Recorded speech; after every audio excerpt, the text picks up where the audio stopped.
On Friday, we had a follow-up conversations. Myself and Senator Takis had met with the Connecticut chairs of transportation in the House and Senate, so Amy Javallo-Cohen, and Amy Berger-Javallo, and Christine Cohen.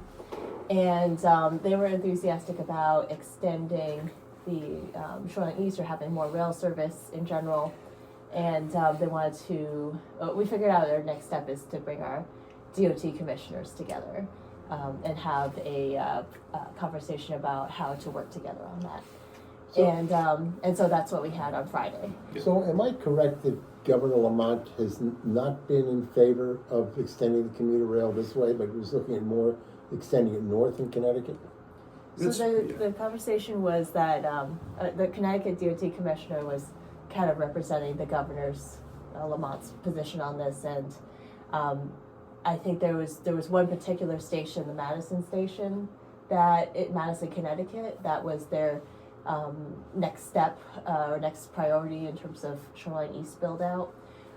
But yes, it is correct that the from everyone I've talked to, it seemed like Governor Lamont was more focused on the western side of Connecticut, but all the representatives and senators on the east side or just along the shoreline are very much in favor of extending Shoreline East, and they have been advocating for it. For example, there's the Connecticut bill to try to put in a budget line or to add some budget to do tourism training, an extension of Shoreline East to Mystic in the summer.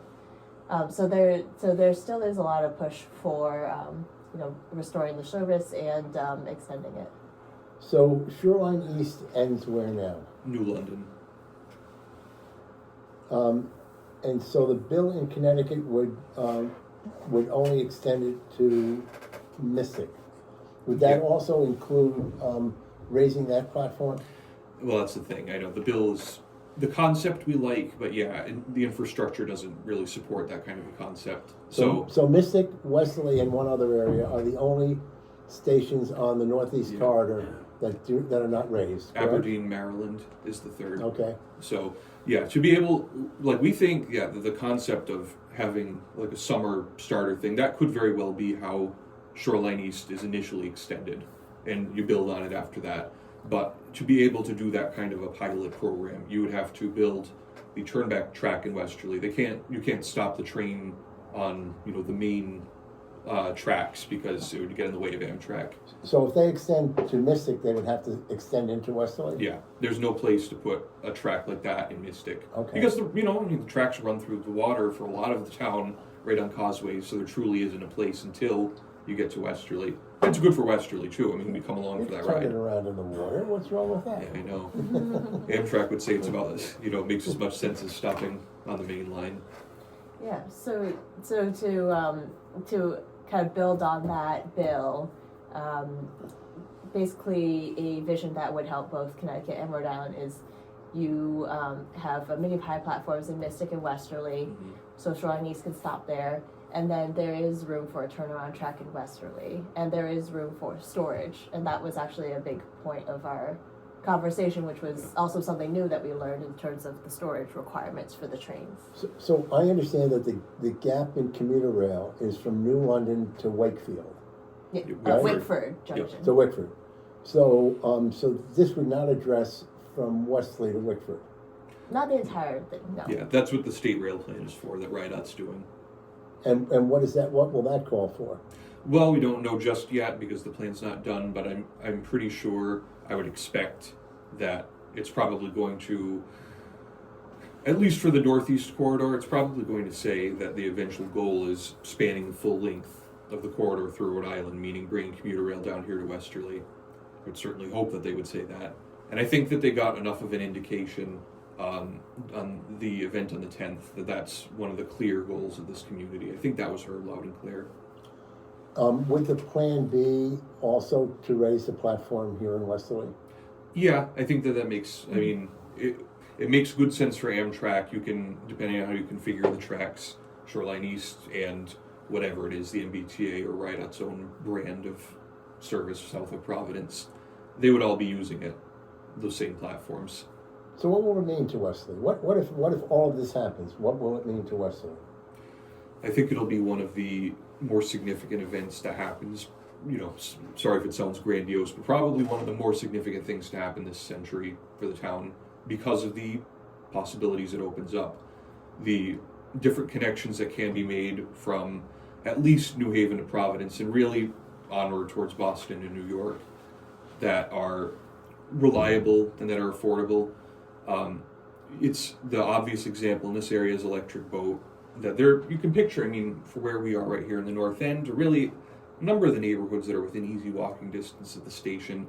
There are a lot of people, I think, whose economic positions could be very, very much improved by being able to access affordable transportation that takes them to a good paying job, that they don't have to go into debt first to be able to buy a car or something like that. But there's a lot of ways that it could be very impactful and very positive for this area, but that's one that I always point to. Yeah, I guess one avenue is for folks in Westerly or the surrounding towns being able to access and easily commute to more jobs in the region. And for those employers being able to access talent from a wider spread in the region to get the employees they need. For example, Electric Boat is saying they're recruiting people as far away as Providence and giving them rideshare vouchers, like an Uber or Lyft to get to from Providence to Groton. Well, that could easily be served by Commuter Rail. EB also has its facility in Quonset. Yeah. Yes, which employs a lot of people. And which the state's been thinking about in its state rail plan too. How do you serve the base down in Quonset?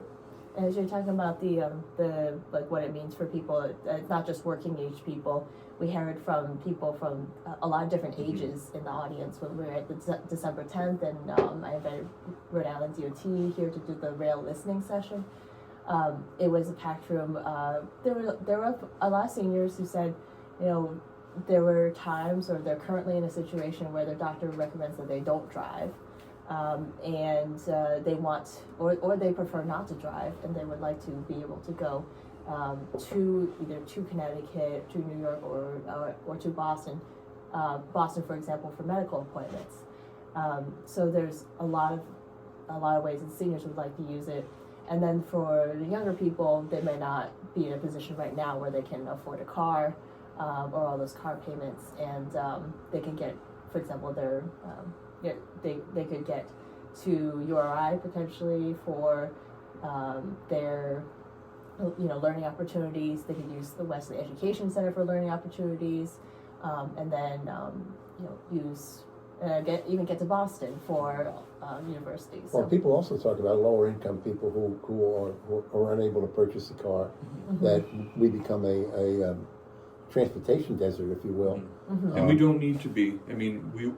We were a transportation hub, of a small regional scale 100 years ago. We had all the trolley lines radiating out from Westerly. We were all connected by train. I think there were like 24 trains a day that stopped here. So we have the framework in terms of how the town is laid out, the core part of the town here, to be very much supportive of public transportation. One other thing I should point out too is that there were a few people who said even now they live in the area, but they have hybrid work, like people who go up to Boston a couple of days a week, and to some extent they're talking about the limited number of stops here sometimes leaves them stranded up in Boston.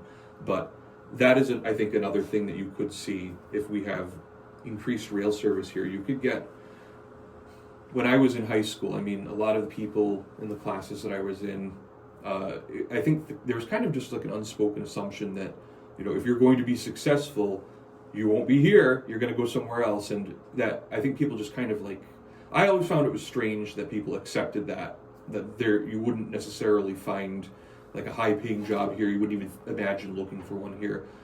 You could see something where we don't need to have that brain drain, as they sometimes call it. It could be viable to take those higher level or decent paying jobs that maybe you think you need to only be able to find in a city, but still be able to reside in this community and contribute here.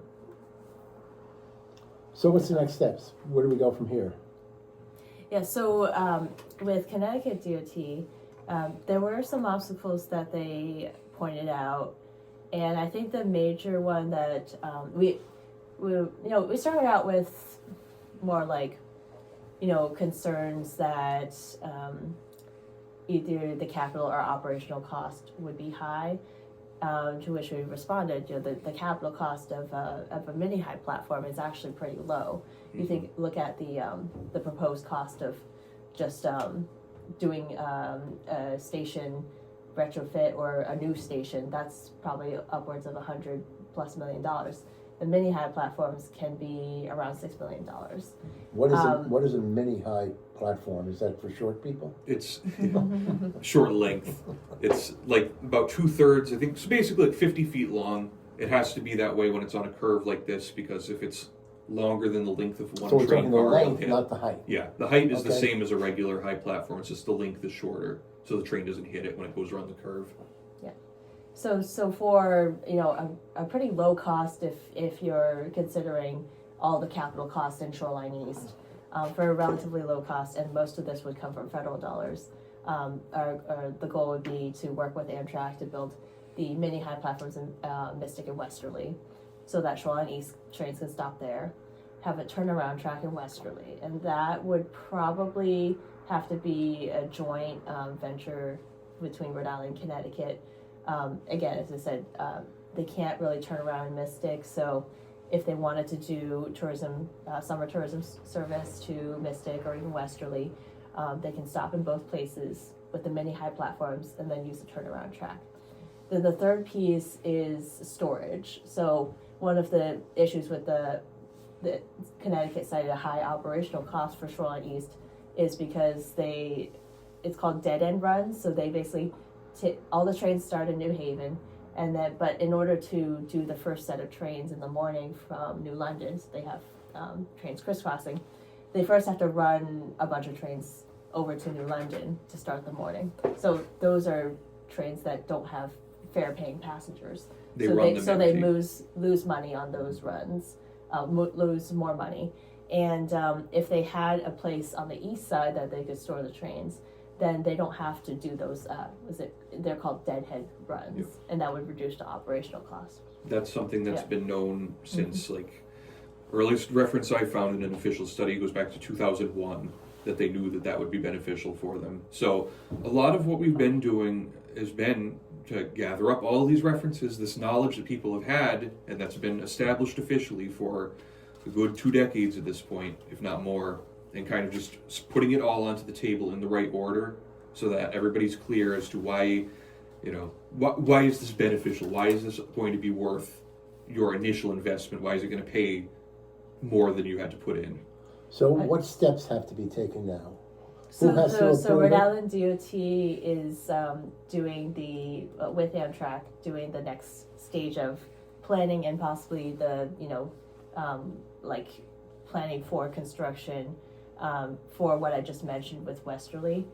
And so we spent a good time on the call talking about the storage and the layover and whatnot. That could be at Westerly Station, and so Connecticut DOT is going to provide the information that they need for Shoreline East in terms of storage, and then Rhode Island DOT can factor that into their planning grant that they're going to be working on with Amtrak. And as far as the platforms themselves, I think RIDOT's planning to submit a grant application this spring to advance the mini high platform work. And a grant application to whom? To Federal Railroad Administration. Yeah, it's a federal State partnership on intercity rail. Yep. And then that's a federal fund. And then this is to raise a platform. Yep, to put in the mini high platforms, which is sort of the the intermediate step, I would say. We ultimately would want longer, like the length of a train, full high level platforms. But again, for the idea of serving Mystic and Westerly on a seasonal type thing, that startup cost, if you're doing mini high platforms, that could be just $20 million. Can that happen? Can Westerly happen without Mystic? It could, yeah.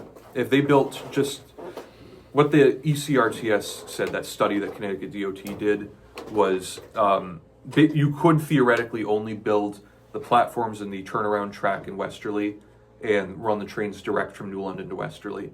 I don't know that we would necessarily recommend that, just because there are valuable connections to be had in Mystic and Groton along the way. So, you know, the true bean counters could run all of their numbers on every possible permutation and figure out how much do you have to invest up front to get a cost-benefit ratio that is worth doing. So we're just pointing out that possibility exists. We're gonna need to take, we're gonna have to take a quick break. When we come back, we'll pick up, and I wanna see step by step where we think this goes. And also, Yes, I forgot to mention Amtrak cost shares as well, so that was another yeah, so point we I'll make wanted you know, to talk we'll pick about. up on that. We'll be back in just a couple of minutes.